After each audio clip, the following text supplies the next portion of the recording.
I want to dissect this cold call script a little bit further because that is the core of working with Glencoco's clients is you're on the phones. So if you're going to get anything right, it's obviously not going to be emails, DMs, holistic selling around like social, email, and whatever other mediums there are.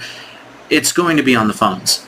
So as a result, I think we should really emphasize how I learned how to do cold calls and then why that's important for you to lock it in too. Because this call script example, I think I made a joke earlier, like in a previous video, but like I really hope this works and people are actually using it.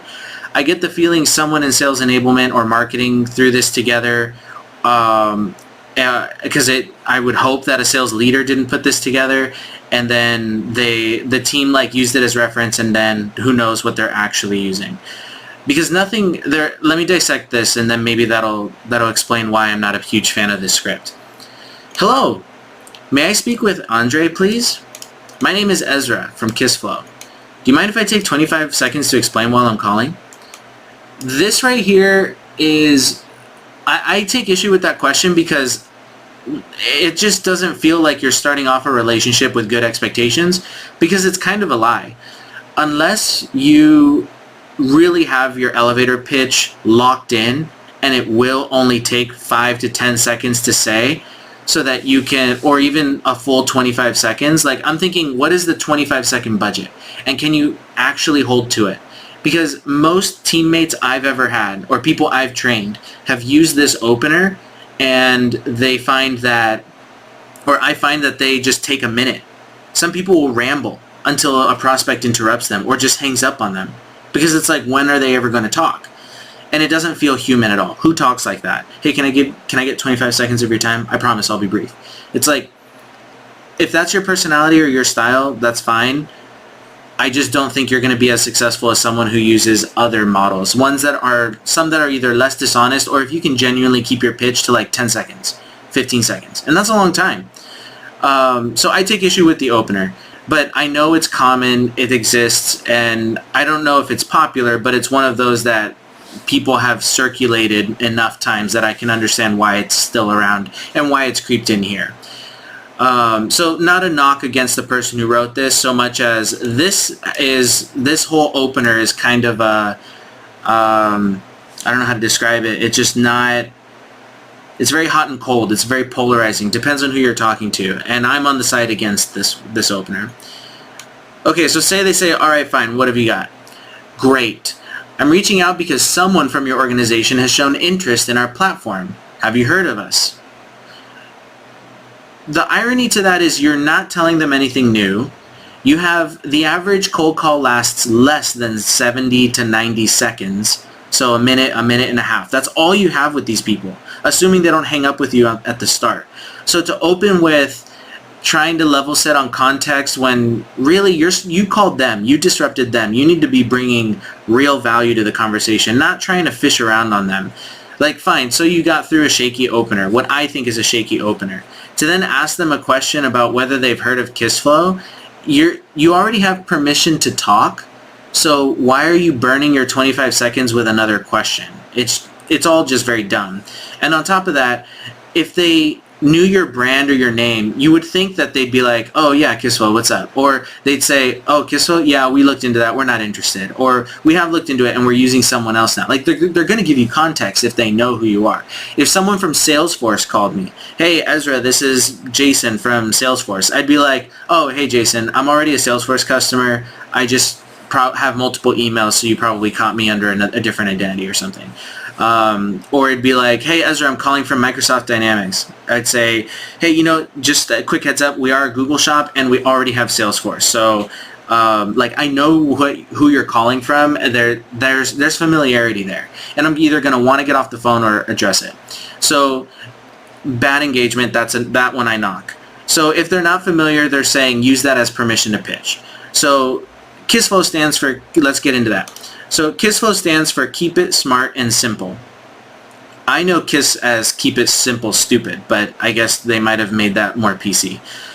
KISSFlow stands for Keep It Smart and Simple. We're a low-code, no-code application platform unlocking digital innovation in organizations. You ask for 25 seconds and you're giving them bogus marketing speak that means absolutely nothing. These people are IT people. This is a technical sale, so to speak. Like these people, I have called into IT and engineering for so many years that I know that they do not respond well to this slow burn, weak intro, especially after you gave yourself a 25-second timestamp. And I don't mean to knock it. I just mean to say, like, the architecture of your cold call script matters that much. How you open unlocks or earns the next 5 seconds, which unlocks the next 5 seconds. You are layering your way to keep earning more time on the phone with these people. And every single one of these lines, all 3 of them now, have every reason for me to expect to be hung up on. So the first one, can I get 25 seconds? All right, fine, we got through that. The second one, a lie. Someone's been researching our platform. And like I said, I think I mentioned this in the last video. It's very possible that whoever put this together assumes that any leads that we're calling are coming from like some, weak sixth sense signal or third-party intent data provider or ZoomInfo's data provider. And it's just, well, they bought them. But like the point is, it's coming from some sort of insight that's really not that legit, not that real. And that's supposed to inform other areas of the marketing top of funnel, not the stage of the funnel that an SDR like us is supposed to be at. So to take like your average sixth sense data and say, oh, we assume this company has looked at our website once, which could have been anybody for whatever reason who might have even just stumbled across our website, to assume that we're calling in to say someone's been researching is not entirely accurate. So I don't, and it just doesn't add any value. So back to this point right here, so when people ask here, I'm going to show you, get ahead of myself a little bit. I want to show you this document that I have right here. This is borrowed, by the way. This isn't my original thought. I got this from Josh Braun. So the emphasis here is when you're making a cold call, and I hope I'm not breaking anything because I paid for his course, and I'm not giving too much away, but I'm modeling my cold call script after what I learned from Josh Braun, and it has worked really well for me at any organization I've sold at. So every prospect, when you're on the call with them, any cold call, they're trying to answer one of 3 questions. Should I pay attention? Is this even interesting? And is this worth my time? Like that's all they need to know. So when I see something like, should I pay attention? You can see I had Josh Braun's course there for a second, just to refresh myself. Let's take it off just in case. So where was I? So it's, should I pay attention? Can I get 25 seconds? Well, they don't really know why they should give you 25 seconds, but let's assume they're nice and they give it to you. Is this interesting? You have valuable seconds with these people on the phone, and if you're like in your head, if right now you're thinking, oh my gosh, you're so overthinking this time on a cold call, then I disagree with you. So, but the important thing is we still haven't answered that question, is this interesting? In fact, we haven't even given them a reason to be interested. We're asking them questions that we either could have done research on or that we should have assumed and moved on. So when we say we're Keep It Smart and Simple, we're this low-code, no-code app platform that's unlocking and then marketing, they're going to be like, okay, is this interesting? No, I don't even know what any of this means. Low-code, no-code application, there's lots of those. Are you a low-code, no-code website builder? Are you a low-code, no-code API connector? Are you a low-code, no-code? And the list could go on. So, and then unlocking digital innovation. The problem with marketing speak like that is every single IT person is going to hear something like that and think, duh, like that is my job. But nobody talks like that. You're not going to see that written in my job description. And of course we like this, but now I don't like that you're leading me on. You're leading someone to a yes, and that doesn't feel good. It just feels salesy. And so I find that it causes people to wall up. If they are familiar, that just means they'll say something like, oh yeah, I've heard of you guys before. It's like, fantastic, let's move on. Fantastic, I'm glad to hear that. Sounds like we're a unified low-code, no-code application development platform. Nothing inherently wrong with that, but okay, so what? Like, where are we going from here? It looks like they want you to go right into a pitch. We're empowering IT teams This is long, by the way. In fact, I'm going to play this out, and where's my clock? We're going to time this live just to see what this really plays out like. Seriously, it needs to update? Alright, well, let's just read through the content so we're familiar when I do time it. We're empowering IT teams to build and deploy applications swiftly, significantly reducing time to market. What sets KissFlow apart is its ability to enable business users to automate and create their processes, ensuring your IT team can swiftly respond to the dynamic demands of business. We've helped companies such as blah, blah, blah. Our customers have unlocked value by automating processes. Given your role in, name their title, how are you looking to enable automation for your business? Is there a specific project or workflow now that relates to that? Okay, that is way too long. What am I looking for? Stopwatch. Alright, let's give this a shot. Let's see what this really plays out like. Oh my gosh. Okay. Hello, may I speak with Andre, please? Speaking. My name's Ezra. I'm from KissFlow. Do you mind if I take 25 seconds to explain why I'm calling? Fine. Great. I'm reaching out because someone from your organization has shown interest in our platform. Have you heard of us, by the way? No, I'm not familiar. Well, okay, so KissFlow stands for Keep It Smart and Simple. We're a low-code, no-code application platform that's unlocking digital innovation in organizations. Okay. We're empowering IT teams to build and deploy applications swiftly, significantly reducing time to market. And what sets KissFlow apart, by the way, we just hit 42 seconds. I have long burned through the 25 seconds of your time. I find that super annoying, just on principle. So it's why I don't use that opener. Also, we're about 10 seconds, I think, into this part of the script. Let's see how long this actually takes us. Ensuring your IT team can swiftly respond to the dynamic demands of business. We've helped companies such as McDermott, Construction, SoftBank, and Pepsi unlock process automation and citizen development. Our customers have unlocked value by automating processes like request and approval flows between HR, financial operations, procurement, and even IT. So given your role in IT, how are you looking to enable automation for your business? Answer. We're looking at this and that, and I'd probably consider adding something else. Interesting.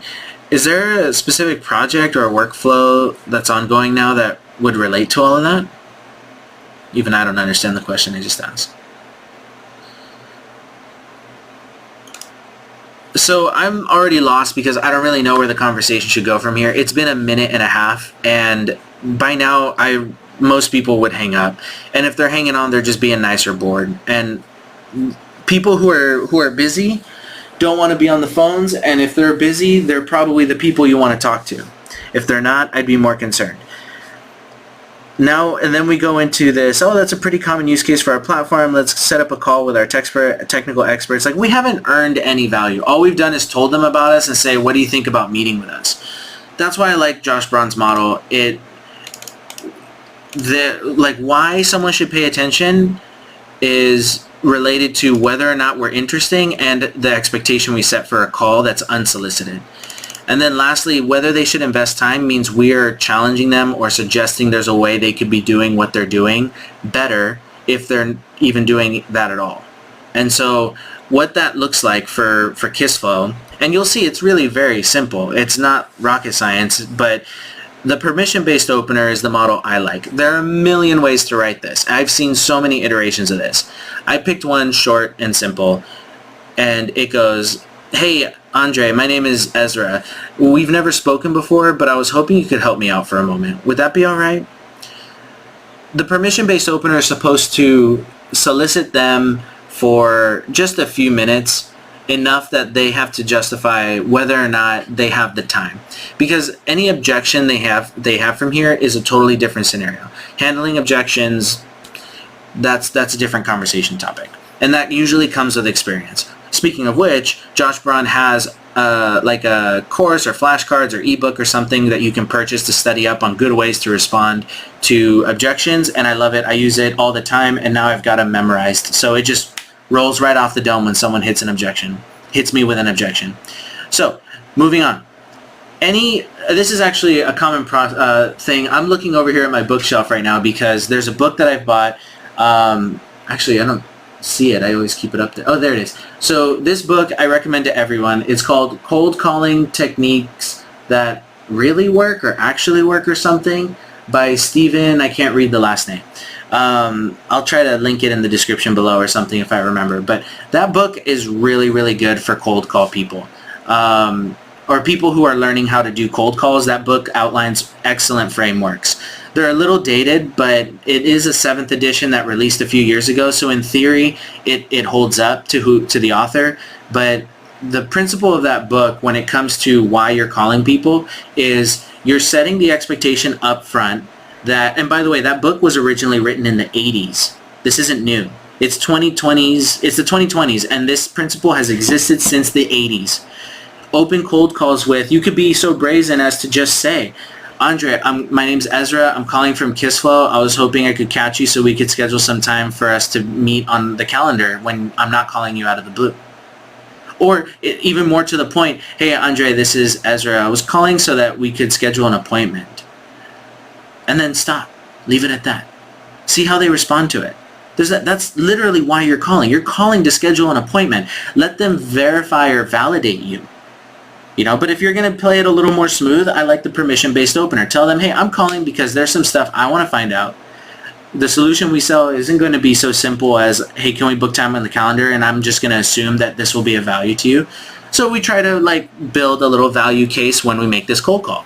The psychology of it is all very fascinating, but it's also that simple.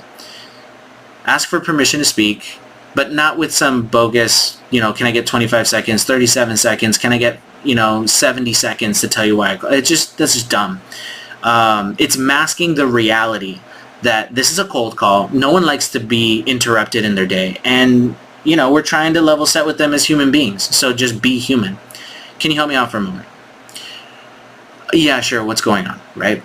So I'll respond. The first thing, by the way, I brought up that cold call book because I lost my train of thought, but basically it highlights why people take cold calls, just like what Josh Braun outlined.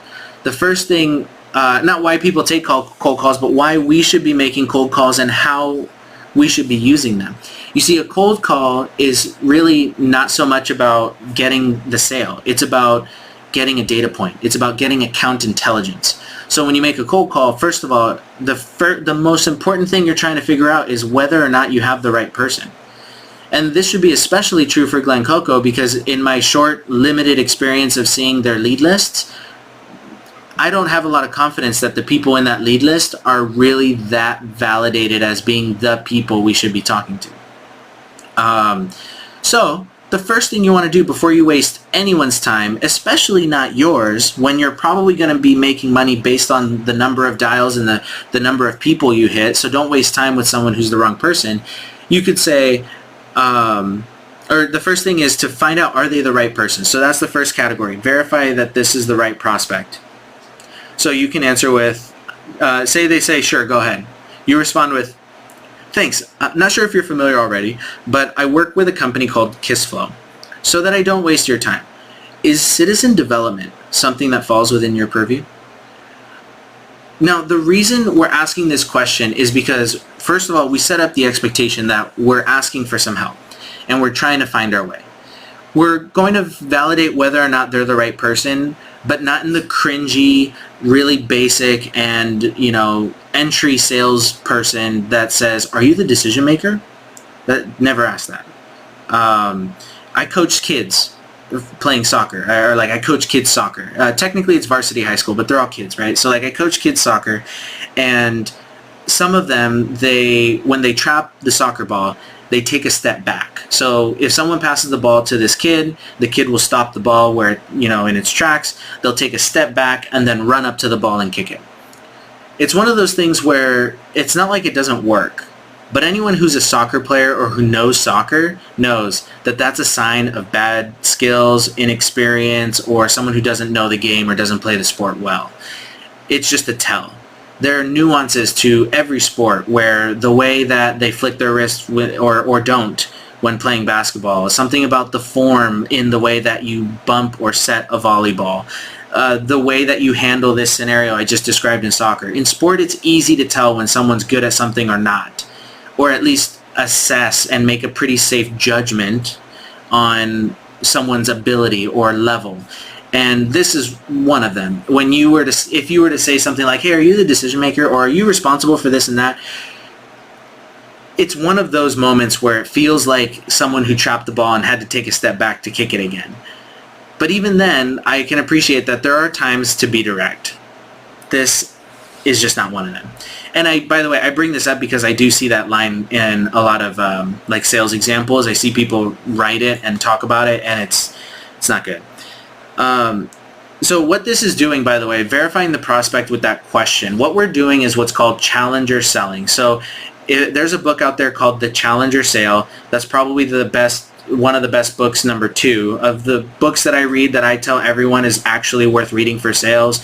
One of them is The Cold Calling Techniques That Works, because of course, if you're going to be a salesperson, you have to be capable of cold calling. I'm not saying you have to be the best, but you have to be capable of it. That book will teach you the basics at an elite level with principles that have been around since the 80s. So ignore the influencers and all the trendy people. Like, that book is tried and true, and I've read it, and as a millennial who has only been working 10 years and is in the 2020s, that Cold Calling Techniques That Actually Work book, all the frameworks in there are exactly what I use today, and they genuinely work. So there's that one, and then The Challenger Sale, I forget who wrote that. It's got a red cover, but that one's a solid book, and that's what's happening right here. When you are making a cold call, the way you're adding value is by challenging the way they see or think, either the way they do their job or their perception of you as someone who just interrupted their day. Like, you're trying to show them that you're there to play. You're there to add value.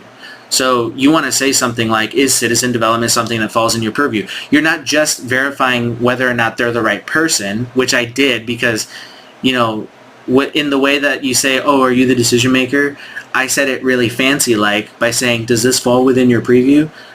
But the important thing is using the term citizen development. As we all witnessed, I learned that term. That is a niche term within the industry. People who know that term clearly are aware of a certain like space in the industry where to use that term is in itself showing that you are validated in whatever this space is. So, I mean, to a small degree. So when I say, is citizen development something that falls in your purview? Yeah, of course I'm asking, are they the right person? But I'm also asking more of a strategic question. You know, I'm not asking them like, do you know how to use a platform that lets low-code, no-code applications be built easily? It's like, no, you're asking them a strategic level question. And when you talk to senior leadership, which I hope is the majority of the list, you need to talk strategy. You know, there's an old saying around the idea that senior leadership talks strategy, low-level employees talk skills, or, you know, the nitty-gritty of something. So anyway, verifying the prospect is very important. And all this, by the way, is going to go by super fast. Because remember, we have valuable seconds on the clock for each cold call before we're hung up on or before we're all just wasting each other's time. Time that I could be making another call and time back from them that might actually also be a negative because it's burning our brand because they find us annoying. So Poke the Bear is Josh Braun's next stage. In the cold calling book, they basically treat this as like a dig, like basically earning your seat at the table to have this conversation with someone. And so then this stage of poking the bear is a matter of, once we've validated they're more or less the right person, we're now challenging them like at a deeper level. Because it's all about compounding our value to the end where we can justify asking for something back from them. So the first one is citizen development, a unique term that's a strategy-related term in their industry. Is citizen development in their purview? They might say something like, oh, yeah, I've thought about that. Or, oh, absolutely, of course, I need to make sure that happens here. That's one of my charters. Or they'll say something like, no, I haven't really listened to it and looked into it. I don't care that much. Either way, I can move into challenging them. Because if they're already doing it, there's a challenge that we can prompt. And if they're not doing it yet, why aren't they? So these are two ways that I could prompt. The first is, I see. Well, we're working with companies who do value citizen development as part of their digital strategy. What we found is that IT teams can get bogged down when different departments submit requests for custom apps, or, God forbid, shadow IT starts to creep in. So these companies work with us to alleviate that backlog. Now, how are you guys working through those backlogs? See, it's brief enough that we're saying, hey, here's what we've seen, here are trends, here's what tends to happen in certain situations. Are you sure? Can you elaborate more? Not Josh Braun. Another book that's worth reading is called Never Split the Difference by Chris Voss, where he uses a model called labeling. The model implies that when people say something to us, we can learn more about what they mean if we just repeat back what they said with an inflection to make it sound like a question. So if someone says like, oh yeah, citizen development, no, I haven't really looked into it, it's not a top priority. You respond with, not a top priority? Like, give them a chance to explain why it's not a top priority. You're there to learn and figure out how you can find your in to get a meeting booked. So there's a third one that I didn't actually add here. So let's put it in here for the sake of consistency. Alternative, we're going to say Chris Voss labeling question. Okay, so now we have three options. The first is I'm trying to present some value. I'm trying to validate myself, speak to something that's in the industry, and then ask them a thought-provoking question to make sure that this is going to be a worthwhile conversation for both of us. I'm earning that next stage of the call. Alternatively, you could say, you already have something, or just repeat the last part of their phrase, whatever they say, in the form of a question. Try to get them to open up for themselves.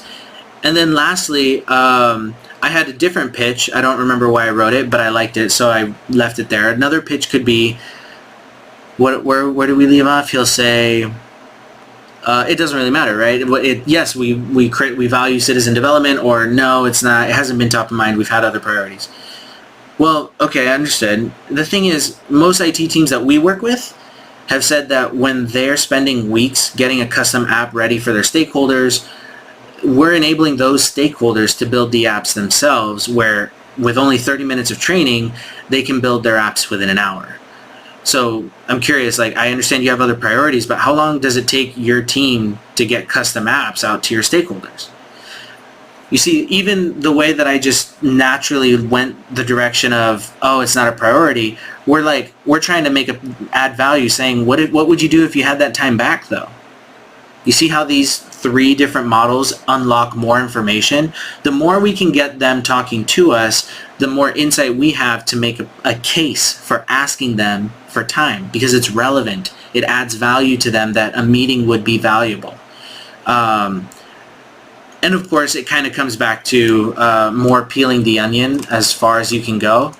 So I'm going to add that plug. So peeling the onion, we obviously, once we have a conversation, then we start digging, just little by little, until we get to a point where if they're asking questions back at us, that's when we can say, all right, we need to pivot. We got to get this to paper. We have to close this. Like, I'm trying to get my 475. This is where you can ask them. So it seems like since you weren't expecting my call, this might be out of line, but would you be open to investing 20 minutes with my team later this week to review your options for citizen development with us?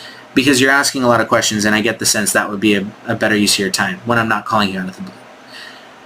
And then you can always backpedal or hedge as needed. There are times where they're like, well, I just have a few questions. Sometimes I don't actually know. Other times I play dumb, because it's like, I appreciate that you're trying to get more information out of me, but you asking for questions from me isn't going to help you better understand where we sit and whether we could add value. Like, I appreciate that you have certain problems you're trying to solve, but I don't want to assume that we're going to solve those problems, because we might solve those problems differently from the way you think.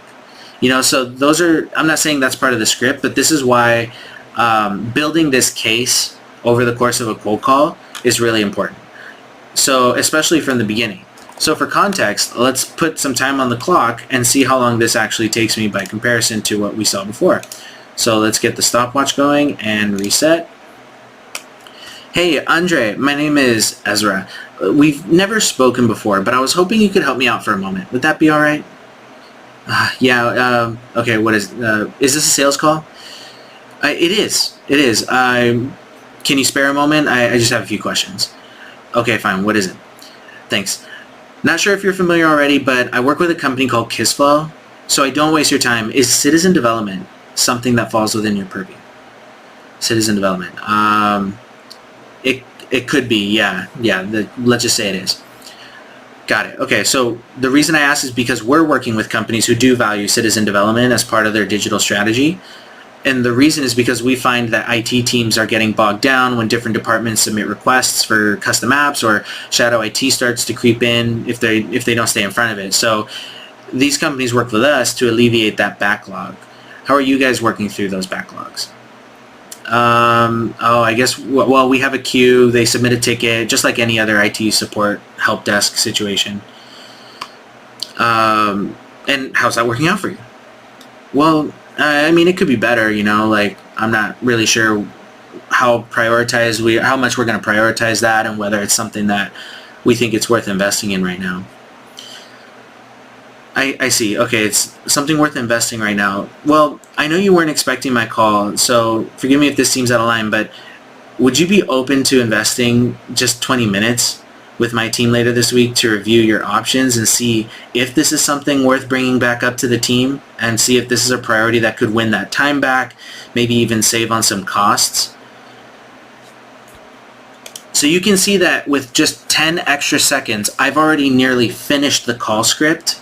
I've already, just role-playing with myself, I kind of unlocked enough insight, and I'm speeding through it, but like, there's reason, a natural human cadence behind how we're exchanging the conversation between questions and statements and prompts and things, that with 10 more seconds than when I timed the last script, I've already learned more than I would have in the last script. I've already engaged in conversation. Like, we're having back and forth. Now, not all cold calls are that easy. I was kind of easy on myself, which is ironic because I used my own, I don't know why I did that. I guess it just felt natural that they would, but I even threw in my own objection up here in the front.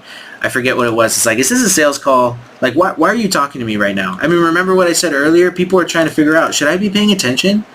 Should I be listening to a sales call? Do I want to? What's my mood? So this is how you organize a proper script. And look, I will highlight that I went to college. I had an English teacher, and I only say this, that I went to college because this happened in college. I'm sure it happened in high school, I just don't remember. But my college English professor always used to say, writing's never finished, and writing is never perfect.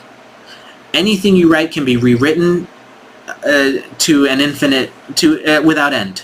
You can rewrite anything and everything as much as you possibly want. At some point, you have to choose your voice. And I'll never forget that, because even with these frameworks, you'll notice I didn't even read the script verbatim. I said it how I feel it. I wrote it how I think, but I read it the way that felt natural to me as I was speaking in the role play. So trust me when I say, like, this framework, I'm not saying this is what your cold call scripts should look and sound like. I'm just saying it's that important that you structure this not just similar to the way that you talk naturally so that it feels organic and it's easier for you to get through the cold call, but so that you're intentionally moving from one stage to the next. The first is you're getting permission to engage with the prospect so that they actually so they actually pay attention to you. You're verifying they're the right person, because hello, like, you always need to validate that you're not going to waste time talking to the wrong people. And then you're challenging them and digging and pulling as much information as you need at a minimum before you're able to then book a meeting, or at least earn the right to ask to book a meeting. Now, two things have come up that I noticed myself in this role play that I want you to remember. I had a boss who used to remind me, Ezra, you got to dig deeper. You got to dig deeper. Which brings me to my second point. There was a moment where I created a response in my head and I moved on that could have been an opportunity for me to dig deeper. I think it was when I made up the phrase something like, yeah, it just isn't a priority right now. I just finished talking about labeling, but in the spirit of the training and going through the script, I moved on with the script in like brute force. The more appropriate response might have been something like, sorry, no, you said not a priority? Like, I should have just let him have a chance to to elaborate on why. Like, is it not a priority because you're evaluating another vendor, because you're in the middle of a trial with someone, because you're waiting on budget, or you don't have budget and we need to figure that out? Like, what? There's so many questions that can come up. But when you're an SDR in this position, making cold calls, I wouldn't fault you for not digging that much deeper. You have to dig deeper somewhere in the conversation, and hopefully you get another chance later. But that's one of those moments where I would have had a chance to dig deeper, because the deeper you can dig in call, the better chance you have of earning a 20-minute discovery call for the AE. And in this case with Glencoco, securing a qualified call that gets you paid. So I'm not going to count this time against my study for KissFlow. The only thing I'll mention about like how I put this content together is that I did buy 2 courses from Josh Braun, although I think the one I was able to get all of this stuff from was his training called Poke the Bear. I think it costs like $200 right now. And then the other thing I did was I just verified that the way that I wrote the challenges here, so this part, you know, what IT teams are dealing with, and then this statement here, I pulled those from going to KissFlow's website, going to resources, and reading their success stories. And this is the kind of research you should always do before an interview, or when you're writing your own scripts, or even cold emails. Read through the company's success stories, customer reviews, see how people describe the platform themselves as customers, or see how they might like write about what is important to them. Because the problem with a lot of customer case studies is oftentimes companies write them with a rah, we're amazing kind of thing, and they don't always do the best job of describing the before state and the after state. Like, before they had this problem, and they might mention it as a one-liner, but no elaboration, no clarity, no context. They're just like, yeah, they were struggling with generic marketing term here, and they wanted to bolster blah, blah, blah, generic quantitative metric here, and then the rest of the customer story is like the company writing a blog post about how amazing they are and trying to sell in the copywriting. So that's something you might have to look out for, be careful with. Unfortunately, a lot of that content that exists for those companies, you're going to end up reading a lot, just looking for those little nuggets, because half of their blog posts and customer stories aren't even functional. It's just listen to why I'm amazing and how we solved the problem for somebody. Another thing you could do that I did do is, just because I'm on Google Chrome, I like using Gemini. On my phone, I use Bing's Copilot, but for no reason in particular. And I like highlighting them both. I think it's the second time I've done that in this series. But yeah, Gemini, it's halfway decent. I have prompts that I use, and this is the time I spent studying on top of reading their customer stories. What I went through is a series of prompts that I learned from Kyle Asai. He's a VP of sales, I think formerly at MongoDB, or presently, I forget where he works now. But Kyle Asai has this thing called AE Frameworks. Highly recommend you buy it. And I'm saying all this, and there's no affiliate links for these. I get nothing for it. That's how good they are. I don't have to care whether I get something for it, and I'm telling you now, I'm not. I don't think they have affiliate programs, so they're worth buying because they're that good. And he gives you a framework of AI prompts that you can follow, where you can write some statements about the company. So here I wrote a prompt, and I got some value statements from customer stories and customer reviews, and then Gemini's AI spit out like some responses. And this is how I learned more about the company. Like, this is all AI generated, and it was all just a few questions that I wrote. And even then, questions that I copied and pasted from Kyle Asai's AE Frameworks. Kyle Asai, last name Asay, by the way, if you want to look him up. So Josh Braun and Kyle Asai are the 2 names I've mentioned in this training. Solid names, solid influencers, and they're part of big communities that following them, you'll find all the other sales influencers real quick. They're a tight community. But look at this chart. I got all this from Gemini, and I read through this as I was doing the prompts, and I learned a lot. And in the end, I even asked it to help me write some emails. These are my edits. I edited these emails. This is not how they spit out from the AI prompts, but this all gave me the frameworks and the perspectives, all the vantage points I need to be able to feel confident saying, okay, I know what I'm going to write here, and I know what to talk about if I catch someone on the phone to talk about KissFlow. So now at this stage, because I feel confident about having reviewed the content, the training material, doing my own study, internalizing it, making it my own, I would say I spent a solid 3 hours worth of work on this. And even if this cost me more in editing and explanation and stuff like that, this honestly might have actually taken me might have been something that I only would have spent 2 hours on. So I'm going to assume, let's just round up for the sake of things, because I'm definitely at like hour 5 working on this for you, my audience here. I'll say 3 hours of prep, training, review, and just mentally preparing myself to get through this little interview situation that they have. They call it an audition, but it's basically an interview. So what that means with the audition is they're going to give you some prompts. So for example, this first prompt, I have to record myself, the audio, and then submit it. In fact, does it make sense for us to do it here together? Let's see. I've been at this now how long? What's the time on this? 40 minutes. Might as well. Let's see what happens. Step 1 of 6. Introduce yourself and tell us a bit more about your sales background. Oh, what am I doing? I'm in my PJs. I cannot do this right now. All right.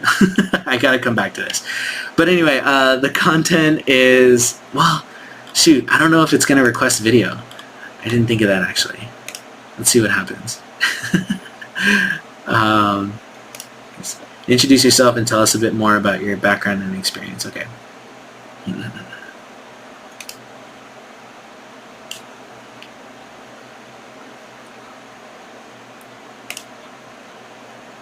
Hi, my name is Ezra, and I have been in enterprise sales for about 10 years, the last 4 of which have been in various areas of SaaS.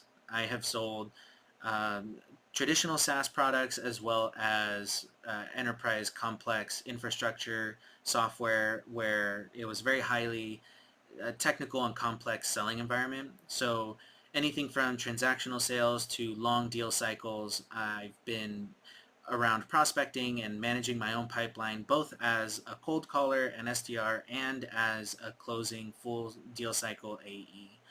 I'm looking forward to working with KissFlow in particular because I find that the solution of low-code, no-code application development and general low-code, no-code solutions is probably one of the last frontiers of digital transformation that I think is exciting when it comes to opening up more opportunities for creative thinking and development beyond just what we find in IT and engineering departments. So I'm looking forward to participating in this audition and look forward to learning whether or not you'd like to welcome me into the team. So thanks for the opportunity, and I look forward to working with you soon. I don't know if that was good or worth doing, but I'm going to use it. I'm just going to go for it. Roleplay. Deliver a KissFlow script with qualification criteria and book the meeting as if you were on a call with a lead. Oh, can I listen to my recording? Hi, my name is Ezra, and I have been in enterprise sales for about 10 years, the last 4 of which have been in various areas of SaaS. I have sold, okay, it's decent quality. We're good. So deliver the KissFlow script with qualification criteria and book the meeting as if you're on a call. Okay, role play myself.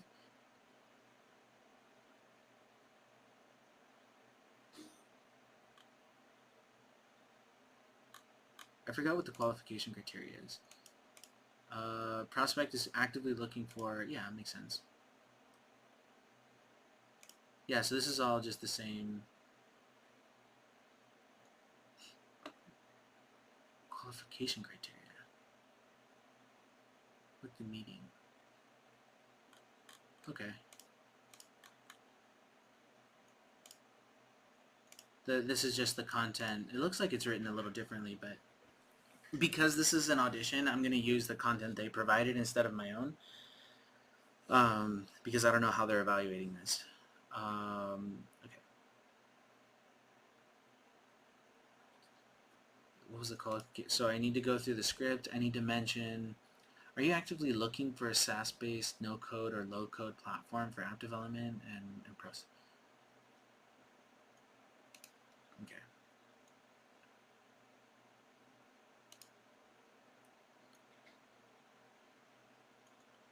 And they've approved funding. Okay, well, I don't know how I'm going to relate the script to the qualifications. The qualifications, well, let's just move on.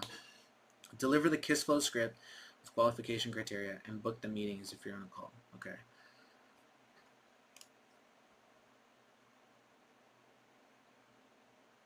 Hey there, can I speak with Andre, please? Yeah, my name's Ezra. I'm calling from KissFlow. Do you mind if I take 25 seconds to explain why I'm calling? Great, thanks. So I'm reaching out because someone from your organization has shown interest in our platform. Have you heard of KissFlow before? You have not. Okay, well, KissFlow stands for, well, the KISS portion at least stands for Keep It Smart and Simple. And we say that because we're a low-code, no-code application platform that's unlocking digital innovation in organizations. I was curious if that's something you'd be open to learning more about. Okay, I'll assume they said yes. So the reason I asked is because we're empowering IT teams to build and deploy applications swiftly, significantly reducing time to market. What sets us apart is the ability to enable business users to automate and create their own processes. That way your IT team can swiftly respond to the changing demands of the business. We've helped a number of companies like McDermott, Construction, SoftBank, even Pepsi unlock a lot of process automation and citizen development. And since our customers have unlocked value by automating those processes, given your role as a director of IT, I thought you might be responsible for this citizen development as well. Are you looking to enable this kind of automation for various parts of the business? I see. It's not a top priority right now. That's interesting. Is there a specific project or workflow that might relate to that's just maybe burning in your backlog? There is. Gotcha. Okay. Well, see, that's actually the reason I ask is because that's one of our common use cases for our platform and help you work through that backlog a little quicker. And for what it's worth, some of our customers have even said that it only takes like 15, 20 minutes to train their end users, and then they're building fully functional enterprise apps within an hour. So why don't we set up a call with one of our technical experts, and maybe we can just do a 20-minute walkthrough just to see if we can solve some of those backlog problems that you have right now? Great. Okay. So how does your schedule look for tomorrow at 2 p.m.? Excellent.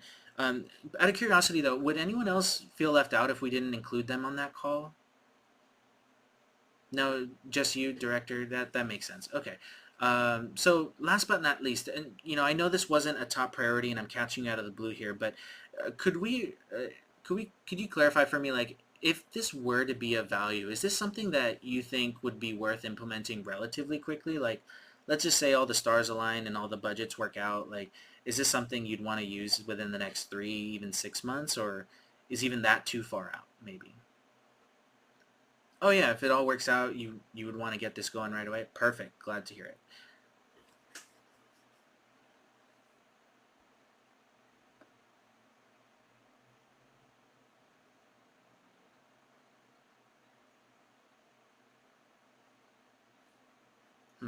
It took a long time doing it. The script. Hey there, can I speak with Andre, please?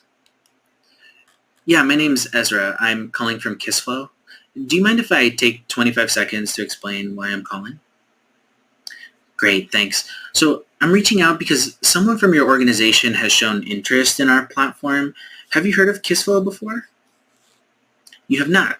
Okay, well, KissFlow stands for, well, the KISS portion at least stands for Keep It Smart and Simple. And we say that because we're a low-code, no-code application platform that's unlocking digital innovation in organizations. I was curious if that's something you'd be open to learning more about. Okay, I'll assume they said yes. So the reason I asked is because we're empowering IT teams to build and deploy applications swiftly, significantly reducing time to market. What sets us apart is the ability to enable business users to automate and create their own processes. That way your IT team can swiftly respond to the changing demands of the business. We've helped a number of companies like McDermott, Construction, SoftBank, even Pepsi unlock a lot of process automation and citizen development. And since our customers have unlocked value by automating those processes, given your role as a director of IT, I thought you might be responsible for the citizen development as well. Are you looking to enable this kind of automation for various parts of the business? I see. It's not a top priority right now. That's interesting. Is there a specific project or workflow that might relate to that's just maybe burning in your backlog? There is. Gotcha. Okay. Well, see, that's actually the reason I ask is because that's one of our common use cases for our platform and help you work through that backlog a little quicker. And for what it's worth, some of our customers have even said that it only takes like 15, 20 minutes to train their end users, and then they're building fully functional enterprise apps within an hour. So why don't we set up a call with one of our technical experts, and maybe we can just do a 20-minute walkthrough just to see if we can solve some of those backlog problems that you have right now? Great. Okay. So how does your schedule look for tomorrow at 2 p.m.? Excellent. Out of curiosity, though, would anyone else feel left out if we didn't include them on that call? No, just you, director. That makes sense. Okay. So last but not least, and I know this wasn't a top priority, and I'm catching you out of the blue here, but could you clarify for me, like, if this were to be of value, is this something that you think would be worth implementing relatively quickly? Like, let's just say all the stars align and all the budgets work out. Like, is this something you'd want to use within the next 3, even 6 months, or is even that too far out? Maybe. Oh yeah, if it all works out, you would want to get this going right away. I'm just gonna use it. I don't care. It's fine. It's long. I hope they listen to the whole thing, but it's like, um, the lead says my team has it covered and can handle it internally. Um, hmm. What would they say? We've already got it covered. I mean, the problem.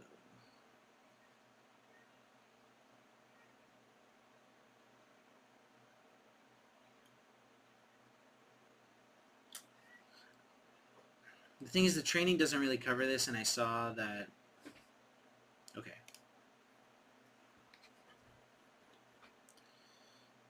In responding to the audition question here that says, how would you handle my team, an objection that says my team has it covered and can handle it internally, there are a few different methods I would use, and it just depends on how comfortable I am with my knowledge of the product.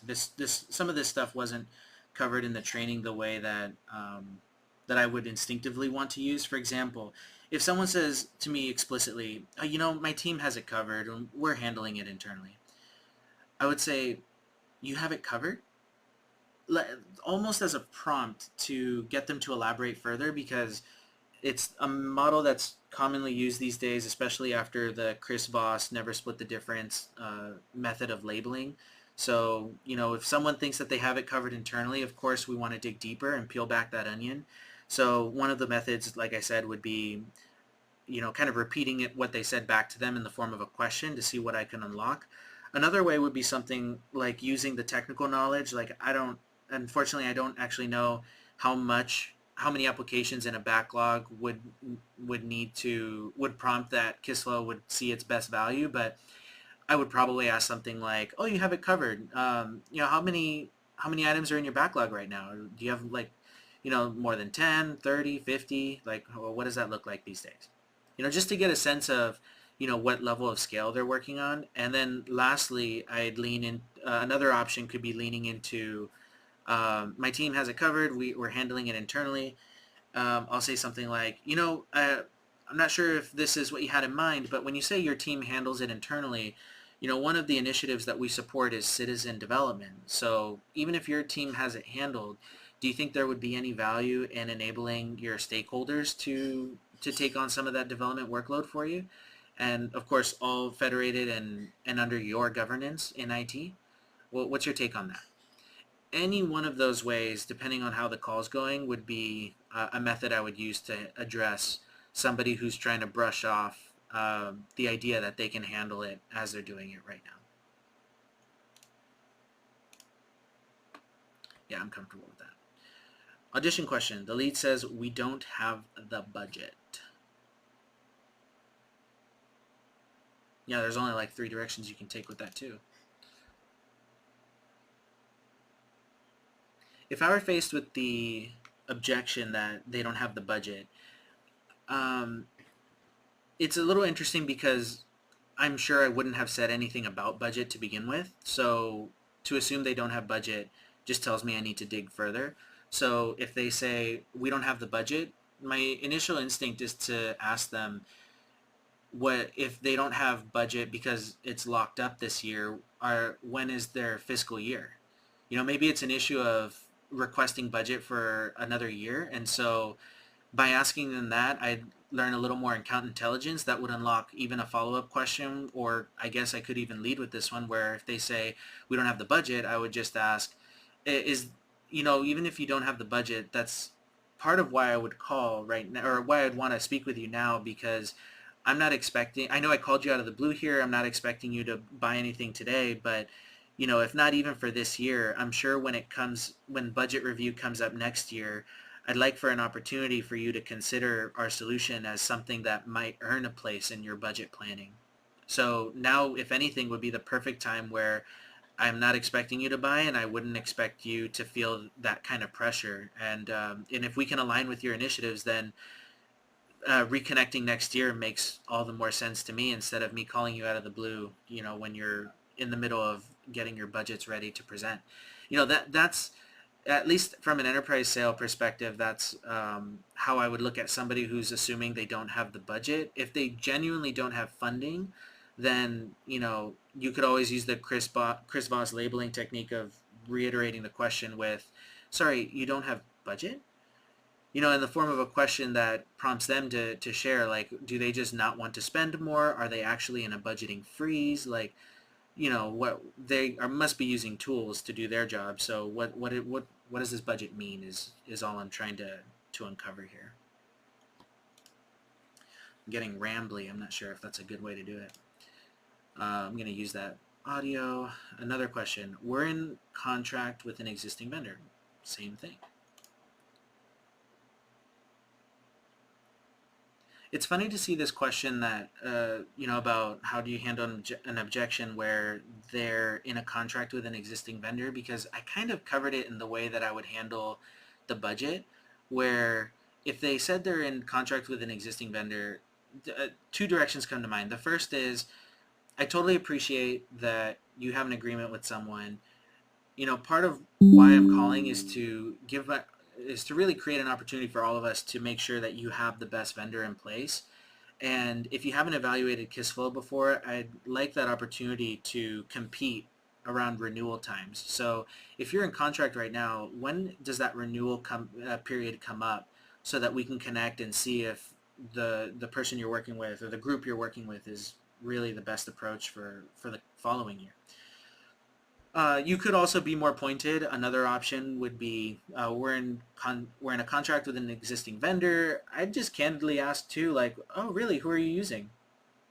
And then unlocking who they're using could lead to prompting them, kind of giving them a little FUD, mentioning things about that vendor that, if they mention a vendor that we're trained on, then of course we could highlight areas up for improvement to drop that FUD on them and show them that we know what we're doing, and there are reasons that our platform has a better user experience, or delivers a better value in other areas, or scales better, whatever value prop is going to be relevant in that moment.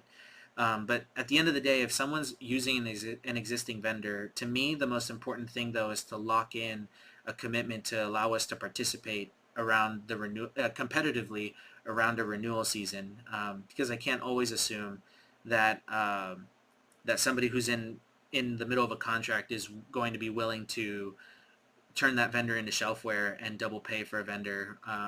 But I have seen deals where an AE will buy out the remaining contract for a customer, or even just use this as an opportunity to build that value for the renewal season. So anyway, that's how I would handle something around dealing against an incumbent. Finally, the last question. Oh, no, that was it. Congratulations, we've captured your recordings. We'll review for information. Your sales resume will also be presented, so make sure it's up to date. Let's take a look at my resume. That's basically my Glencoco profile. And there we go. All right. Well, thanks for sticking with me, everyone. Hope this was a good training for you. If there's anything I can improve on, feel free to give me some feedback. If you agree or disagree with some of the methods and approaches and the way I said things or did things, excuse me, feel free to let me know in the comments. I didn't bring water and I need it. All right. Have a good night. Bye.